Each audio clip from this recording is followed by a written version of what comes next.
সরাসরি নারায়ে তাকবীর আল্লাহু আকবার বলে নেমেছে।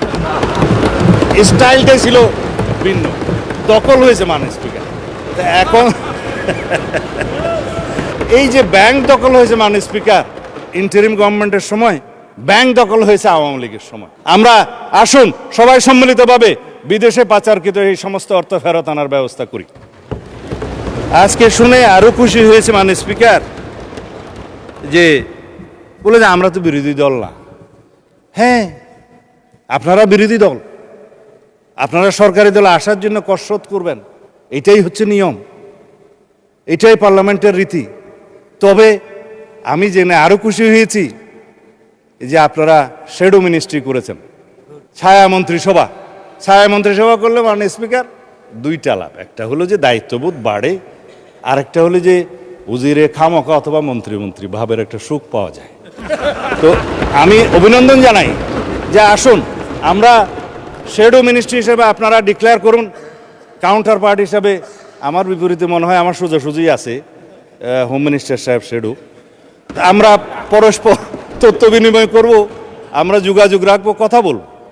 তবে না, আমি আপনাকে হোম মিনিস্টার খেতাব দিছে, সুখী হওয়া দরকার। তো যাই, মাননীয় স্পিকার ব্যাংকের বিষয়ে কথা বলছে, বলে যে না আমাদের কোনো ব্যাংক ট্যাঙ্ক নাই, কিন্তু আবার যখন কথা বলছে তার মধ্যে আবার কৃতিত্ব অন করছে যে কিছু সংখ্যক লোক করেছে, সেটা কৃতিত্ব নিয়েছে এসে। মাননীয় স্পিকার ব্যাংক টাকা তো ভালো, অস্বীকার করার দরকার কি? তবে শুধুমাত্র দুষ্ট লোকেরা বলে যে কত পার্সেন্ট শেয়ার কার আছে এটা একটু খোলাসা করা দরকার। তাহলে পরে এই যে ব্যাংক দখল হয়েছে মাননীয় স্পিকার, ইন্টারিম গভর্নমেন্টের সময় ব্যাংক দখল হয়েছে আওয়ামী লীগের সময়, দখল হয়েছে, স্টাইলটা একটু ভিন্ন ছিল মাননীয় স্পিকার।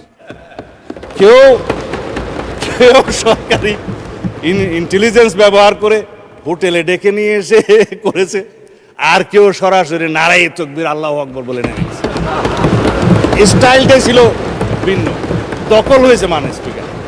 এখন শেষ করেন, চাই না মাননীয় মন্ত্রী শেষ করেন। আমার সময় কমে যাচ্ছে। যাই হোক মাননীয় স্পিকার, এই সংস্কার না নিয়ে কথা বললে মানুষ আবার আমাকে গালি দিবে। ইন্টারিম গভর্নমেন্টের সময় তিনটা শব্দ খুব বেশি বাজার পেয়েছে, একটা হচ্ছে সংস্কার, আর একটা হচ্ছে বিচার, আর একটা হচ্ছে নির্বাচন।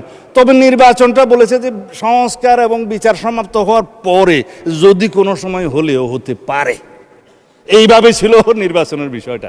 তো সংস্কারের জন্য শ্বেত শুভ্র কেশের আমার কিছু বড় ভাই বুদ্ধিজীবী বিদেশ থেকে অবতরণ হয়েছিল, নাম যেহেতু এখানে উপস্থিত নেই নিতে পারবো না মাননীয় স্পিকার।